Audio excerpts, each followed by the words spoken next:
Assalamualaikum warahmatullahi wabarakatuh. Salam sejahtera buat kita semua. Salam berjumpa kembali dengan channel kesayangan kita, Tio Porang. Pada video kali ini saya ingin membahas tentang, karena ini suasana musim tanam, jadi saya akan membahas mengenai soal bibit. Baru-baru ini beredar banyak percobaan orang membuat bibit-bibit alternatif karena mungkin terdorong oleh harga bibit yang mahal, makanya timbullah ide-ide dan gagasan-gagasan baru untuk membuat bibit alternatif yang di video saya sebelumnya saya sudah berapa kali ya melakukan eksperimen dan uji coba itu, diantaranya dari bibit sesetan, terus dari umbi yang dibelah setengah kilo itu dibelah jadi 4, dibelah jadi 2, terus kemudian ada katak belah, ada katak dibelah jadi 2, ada katak dibelah jadi 4. Nah, yang baru-baru ini bibit umbi 1 kilo itu bisa dipotong-potong menjadi 100 bibit. Jadi artinya kita ngambil tunasnya itu bukan dari mata tunasnya, melainkan dari setiap pori-pori akar itu bisa keluar tunas. Jadi itu sebenarnya ide-ide bagus, ide cemerlang, terutama untuk untuk mengatasi harga bibit yang saat ini lagi melambung. Cuma masalahnya dari hasil eksperimen itu, hasil akhirnya itu seperti apa. Nah, makanya kita harus tahu hasil akhir. Kalau masalah bibit, misalnya walaupun misalnya itu dengan cara seperti itu harganya menjadi lebih murah, cuma kalau hasilnya di akhir itu memang tidak memadai ataupun tidak sesuai dengan keinginan kita, ya buat apa? Jadi artinya gini, jadi eksperimen dan uji coba bibit-bibit alternatif itu sangat membantu kalau hasilnya itu kita sudah pasti. Makanya saran saya buat para petani pemula itu ya jangan sekali-kali mencoba menanam langsung tanpa belajar terlebih dahulu. Itu artinya apa? Artinya gini, kalau kita memang ada keinginan untuk menanam bibit yang alternatif seperti itu, jadi sebelumnya kita sudah harus melakukannya sendiri. Jangan katanya oke lah kita masuk dari ilmu dari berbagai sumber kita tampung, kemudian kita laksanakan, hasilnya seperti apa. Nanti kalau kita sudah betul-betul hasilnya sudah tahu dan bagus, baru kita bisa melakukannya, menanam berbudidaya itu secara luas. Karena bukan gampang membuat eksperimen dari teori orang lain, kecuali kita sendiri yang membuat teori. Kita biasanya melakukan eksperimen itu bukan hanya sekali 2 kali. Kita bisa pertama misalnya kayak saya sudah membuat bibit yang potong-potong itu, yang potong, kalau bahasa saya potong tahu lah, bibit tahu porang. Jadi 1 kilo itu dipotong bisa menjadi 100. Tapi saya awal membuat itu juga nggak sempurna, artinya bukan sekali 2 kali gagal. Ada yang kita potong, kemudian sebelum dia tumbuh sudah busuk, mungkin karena nggak steril, karena kita nggak ada obat anti jamurnya. Terus ada lagi yang menurut kita sudah dikasih obat jamur masih aja belum sempurna, ada aja kendala. Makanya pesan saya buat teman-teman sahabat orang semua, terutama buat para petani pemula, ini kalau kita memang betul-betul tertarik untuk menanam atau budidaya dengan bibit-bibit yang alternatif ini, ya kita sebelumnya sudah harus melakukannya sendiri. Kita harus uji coba sendiri. Nah, mungkin bukan sekali dua kali lo gagal, walaupun teori yang kita terima dari orang lain kita terapkan, kadang-kadang belum tentu berhasil. Makanya pesan saya atau saran saya itu begitu, kita harus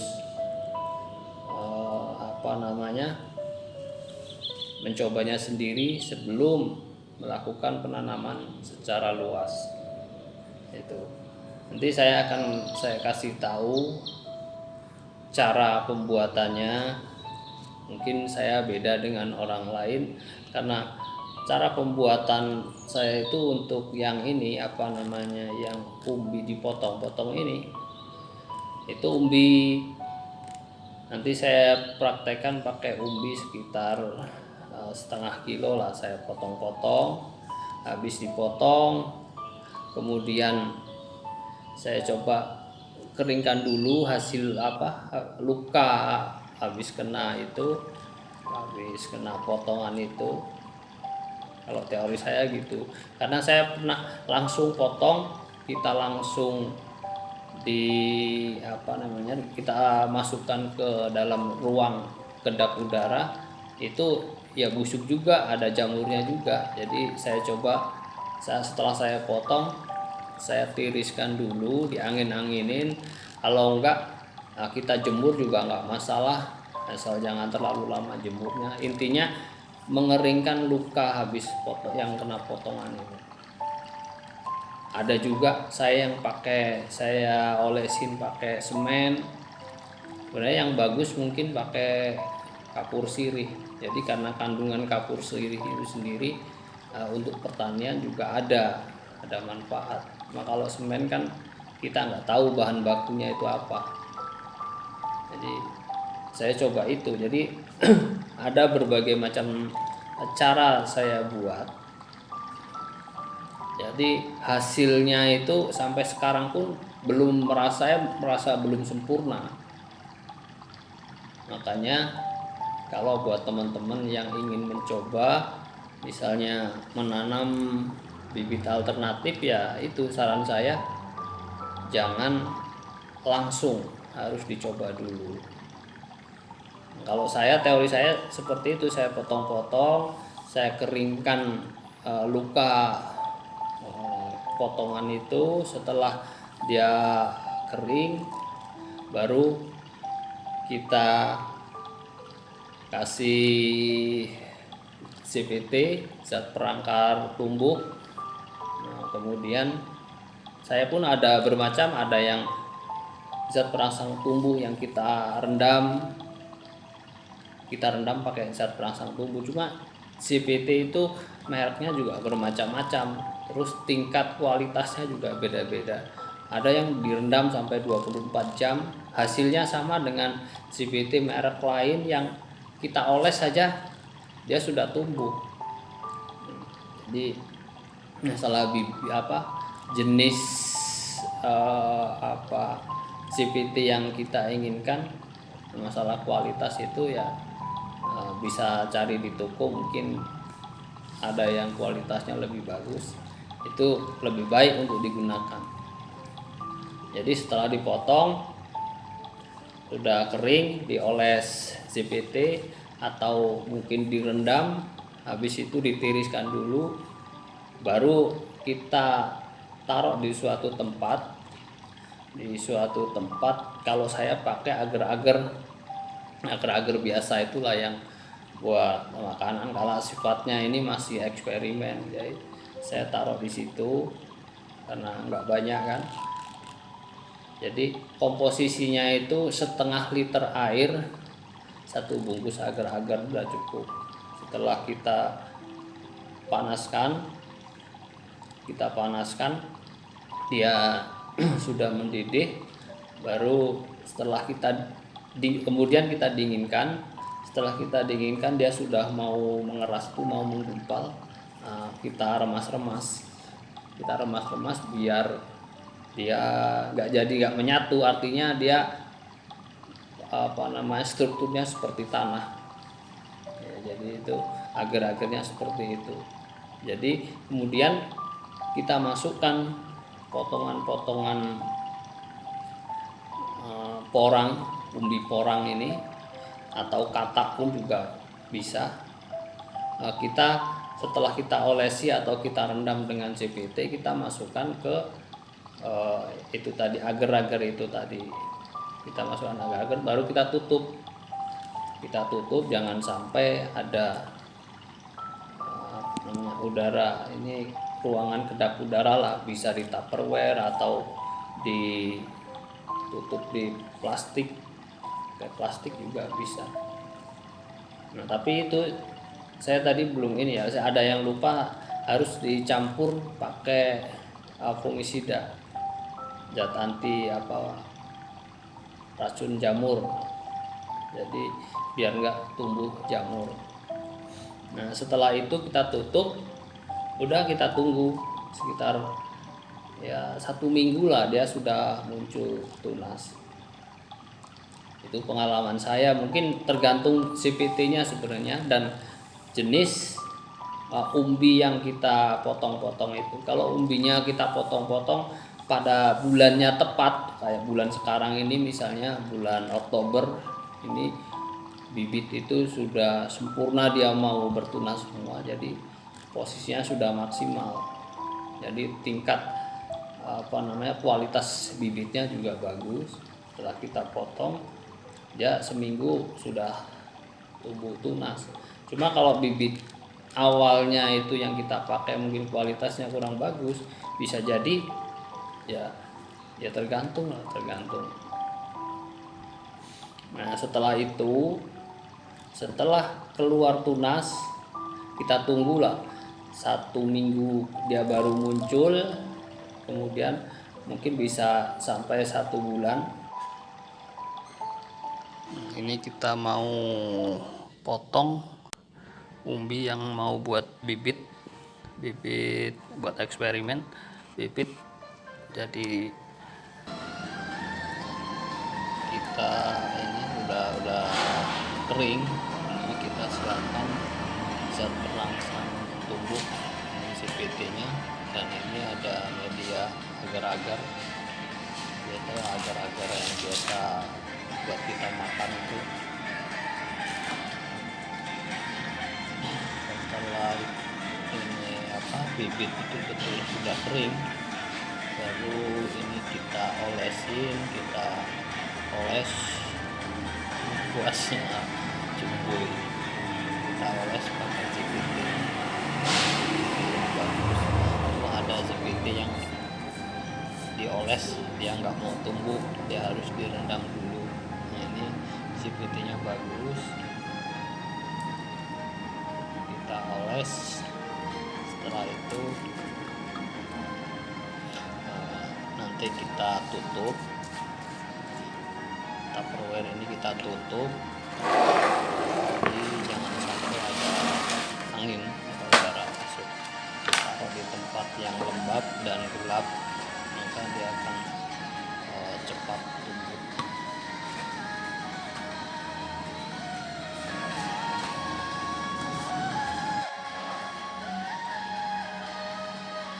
Ini adalah hasil setelah 2 minggu kita letakkan di dalam Tupperware di media itu agar-agar. Nah, ini ada bibit katak, lihat tunasnya hampir terlalu banyak. Ini bibit umbi potong tahu. Nah, seperti ini dia ada mata tunasnya, sudah keluar mata tunas. Ini bibit alternatif. Nah, seperti seperti ini hasilnya setelah 2 minggu ini.